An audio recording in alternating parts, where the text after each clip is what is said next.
50 लाख के मोबाइल्स में से 47 लाख के मोबाइल रिकवर कर लिए हैं, जो कि एक बहुत ही बड़ी बात है।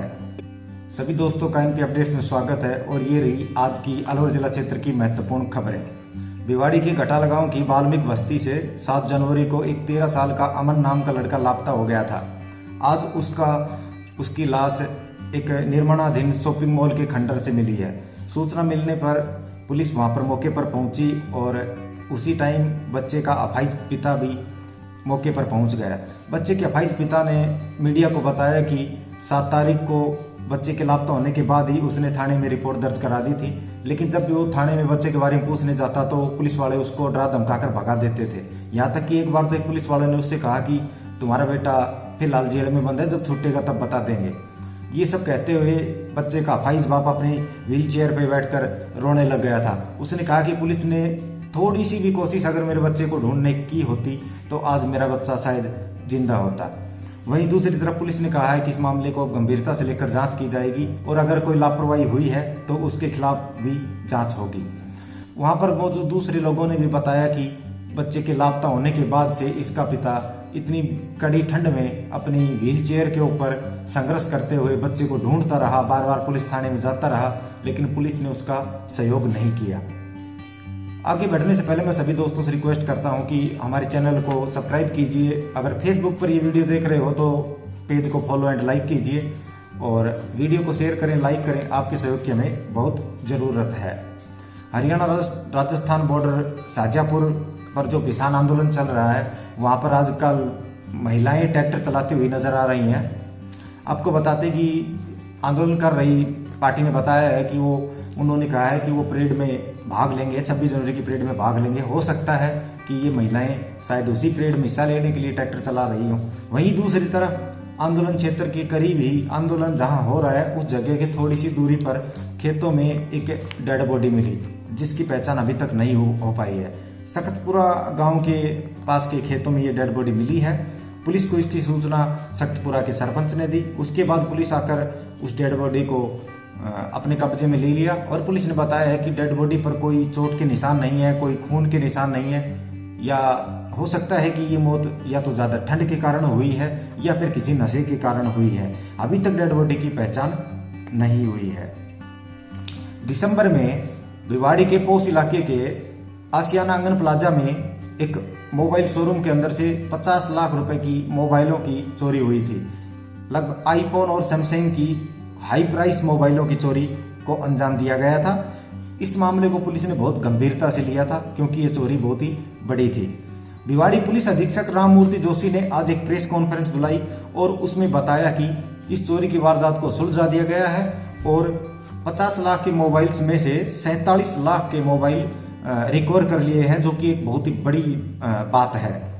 इस गुत्थी को कैसे सुलझाया गया ये बताते हुए पुलिस अधीक्षक साहब ने बताया कि जब चोरी हुई थी तो पुलिस मौके पर आई थी, तो वहां पर सीसीटीवी कैमरों के फुटेज और आसपास के एरिया और रस्तों के ऊपर मौजूद कैमरों की फुटेज देखकर थाना अधिकारी जितेंद्र सोलंकी ने ये अनुमान लगाया कि ये वारदात चेलवा बेलवा घोड़ा सैन गैंग द्वारा की गई है।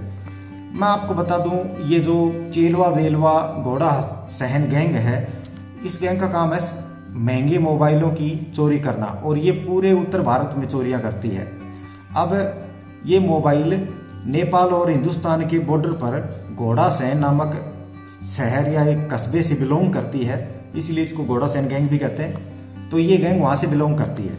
इस गैंग का वारदात को अंजाम देने का तरीका ये है कि ये जिस शहर में वारदात करना चाहते हैं वहां पर 4-5 दिन पहले आते हैं और उसके पास कोई दूसरे छोटे शहर में कमरा ले लेते हैं।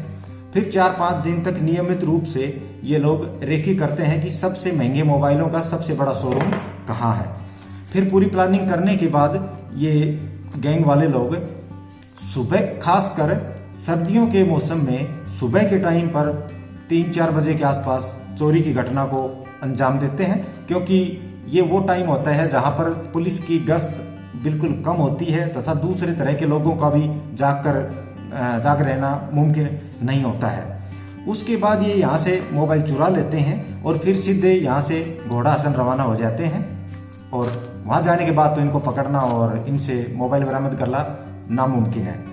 पुलिस ने बताया कि जैसे हमने ये आइडिया लगा लिया कि ये घोड़ासन चेलवा बेलवा की घोड़ासन गैंग है, तो उन्होंने ये प्लान बनाया कि ये बंदे माल लेकर अगर अपने ठिकाने पहुंच गए घोड़ासन और नेपाल के अंदर, तो सीधी बात से ये पहुंचते ही वहां पर नेपाल में माल हैंड ओवर कर देंगे और इस माल को बेच देंगे और वहां से इनको गिरफ्तार करना लगभग नामुमकिन सा ही है। तो पुलिस ने प्लान बनाया कि इनको वहां पहुंचने से पहले रास्ते में ही गिरफ्तार किया जाए।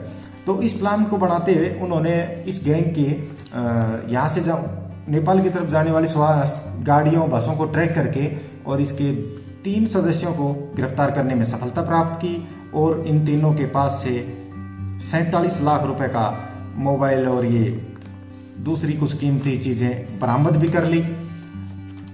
इस सारे काम में हेड कांस्टेबल मोहनलाल की एक खास भूमिका रही। उन्होंने इस मामले में बहुत मेहनत की है।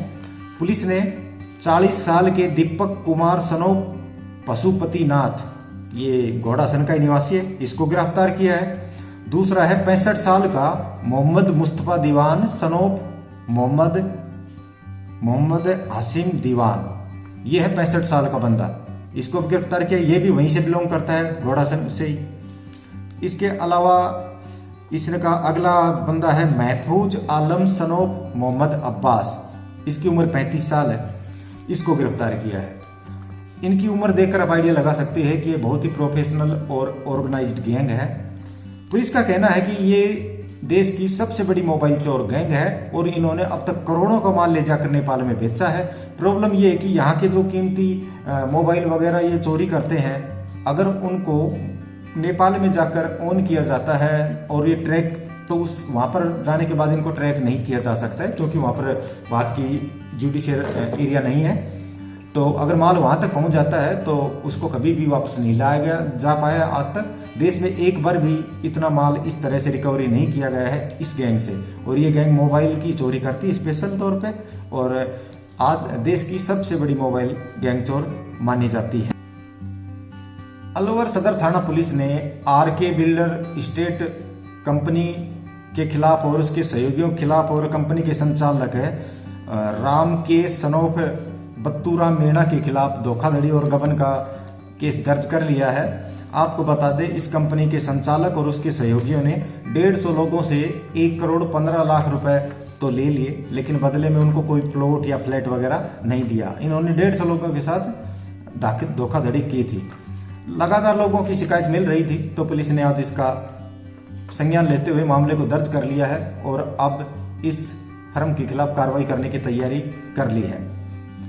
अलवर पुलिस अधीक्षक तेजस्विनी गौतम ने बताया है कि मेवात क्षेत्र में जो आपराधिक माहौल है उससे निपटने के लिए उन्होंने कुछ विशेष टीमों का गठन किया है और वो चाहती हैं कि मेवात क्षेत्र से अपराध का सफाया हो और माहौल को सामान्य किया जा सके। जिला कलेक्टर ननुमल पहाड़िया ने आज अधिकारियों को बुलाकर बर्ड फ्लू के बारे में उनके साथ बैठक की। बैठक के दौरान कलेक्टर साहब ने बताया कि उन्होंने इस मामले की धरातल पे भी जांच की है। उन्होंने 3 रैंडम मुर्गी फार्म वालों को कॉल किए और उनको बताया कि मैं कलेक्टर बोल रहा हूं। हालांकि उनके मुर्गी फार्मों के मालिकों को ये विश्वास नहीं हो रहा था कि कलेक्टर साहब ने कैसे फोन कर दिए। तो कलेक्टर साहब ने पूछा कि क्या आपको बर्ड फ्लू के बारे में कुछ पता है?